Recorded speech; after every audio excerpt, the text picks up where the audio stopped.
Welcome to the second in a series of our video updates where we aim to keep you as up to date as possible on the impact of the coronavirus on the construction industry. My name is Victoria McEwen and I'm the Managing Director of Glenigan. The construction industry has hit the headlines this week as companies try to understand the implication of the new lockdown measures announced by the government on Tuesday. While the government's official line is currently sites can remain open as long as their workers are able to stick to the social distancing rules, a growing number of companies throughout the industry have decided to close their sites amid fears for their staff and the wider society. Our research team have been actively tracking the impact of the new measures, identifying exactly what sites have been suspended. As of this morning, work has been suspended on 1,803 sites involving £87 billion of construction work as our house builders and major contractors pause their operations. This suspended activity currently accounts for 23% of projects currently under construction. This percentage is sure to rise in the coming days and weeks, but to put this into context, there are typically around 8,000 to 10,000 construction sites live at any one time in the UK. The hardest hit sector to date has been private housing, which accounts for 60% of the suspended sites, and as a result, almost a third of all housing projects currently on site are now suspended. The number of suspended non-residential and civil engineering sites is relatively small at the moment and accounts for just 119 sites. However, the suspensions include a number of major high-profile projects such as HS2 and Crossrail. We will continue to monitor all of these sites closely, and we anticipate that developers and contractors will keep these sites under constant review, and as soon as it's safe to do so, will reprioritise the opening of them. In contrast to the projects currently on site, the impact upon the earlier development pipeline has so far been muted.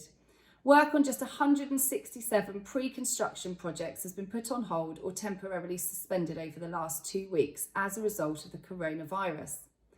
Encouragingly, the number of new projects entering the development pipeline also remains firm, and over the course of this week, Glenigan has added over 1,300 new planning applications to our database each and every day.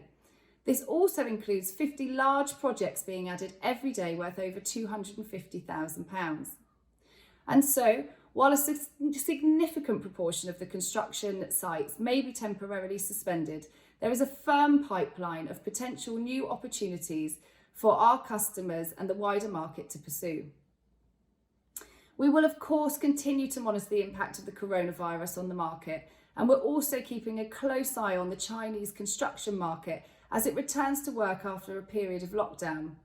While there are a number of differentiating factors, and this is obviously currently speculative, if we follow the same model that the Chinese market has, we could see the UK market getting back up to speed within 8 to 10 weeks. We're also seeing new and existing projects being accelerated where they have a positive impact on the care of patients or the prevention of the virus. This week, we've identified a number of temporary hospitals, one notable one being the NHS Nightingale Hospital at the ExCeL Centre in London. This is due to open next week. And we're also seeing some hospitals that are already in development, such as Quimbrand New Grange Hospital, opening parts of their facilities early, and these will help in the coronavirus outbreak. We have also reported a manufacturing facility for the production of hand sanitisers, which is to be created within the next 2 weeks.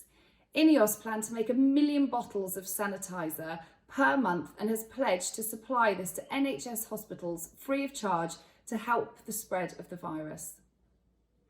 As far as the wider picture goes, the tentative forecasts are now emerging on the impact of the pandemic upon the UK economy. There is a significant variation in the expected depth of the recession, but there is a general expectation that it will be relatively short-lived, with the UK returning to growth next year. Morgan Stanley are forecasting that the UK economy will shrink by 5.1% this year before rebounding with growth of 5.6% in 2021. Trading Economics is forecasting the economy will shrink in each of the first 3 quarters of 2020 before returning to growth in the final quarter, and the economy will grow by 0.5% next year.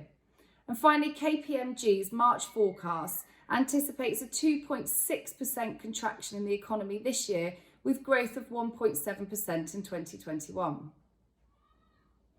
We hope that you are finding these videos useful, and we will be back again next Friday with another roundup of the industry activity, particularly looking at the supply chain and the impact of the self-employment measures implemented by the government yesterday. In the meantime, if you would like to tap into the wealth of analysis and statistics that we hold on our database, or if we can support you in any way, please get in touch with Glenigan.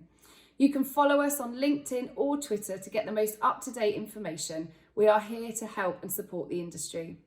For now, we thank you for watching. Stay safe, stay at home, and we send you and your families our very best wishes. Thank you.